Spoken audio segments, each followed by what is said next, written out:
Welcome to Derry. Episode 8 just dropped, and we got some interesting information. Looks like Pennywise has time travel abilities or some sort of new quantum state, and this has left fans wondering why. But in this episode, we're going to talk about that, and at the end, we'll drop some information on what we think might happen next. All right, let's get into it. So we're going to start at the scene where Marge and the rest of the gang are in the fog.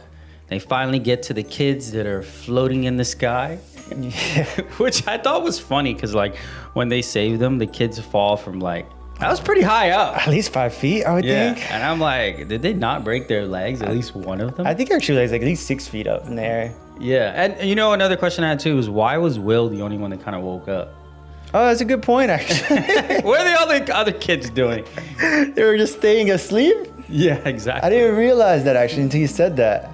Yeah, that was an interesting thing that I was thinking in my head. But let's get into some what really dropped that left everybody like, wow. I mean, Pennywise comes out. He has a little piece of paper, and he's like, guess what? Yeah. You have a child. Richie Tozier. Yeah, in the future.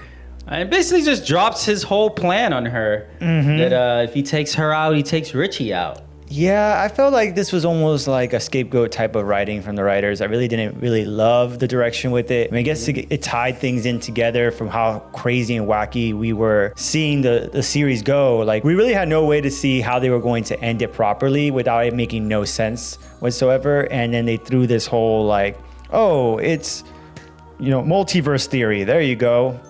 Yeah, I mean, we were talking about that in the previous episodes that we were wondering how they were going to end this and for it to make sense and people to be happy with it. And I guess we should have known that they would pull some sort of multiverse theory. I didn't think that would happen because it's like so far in the past. I'm like, how are these people going to invent time travel? Yeah. I didn't even think of that.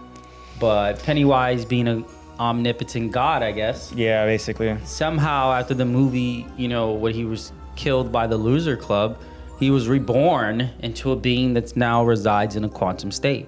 Yeah, it's funny because in this episode, he even called himself a god. Exactly. That was interesting too. Yeah, that was pretty cool. That was another little drop right there that they did. Yeah. See, we saw like how kind of full of himself he is. Yeah. Overconfident, I guess. Yeah. So, but other than that, I thought that was a good drop. At least how they did it. I agree. How they did it was really good. Yeah, I just didn't like the direction because it felt like a scapegoat for everything they did. But for what it's worth, yes, at least it ties the movies now to the show, and it makes it almost like an actual canon universe of the whole thing.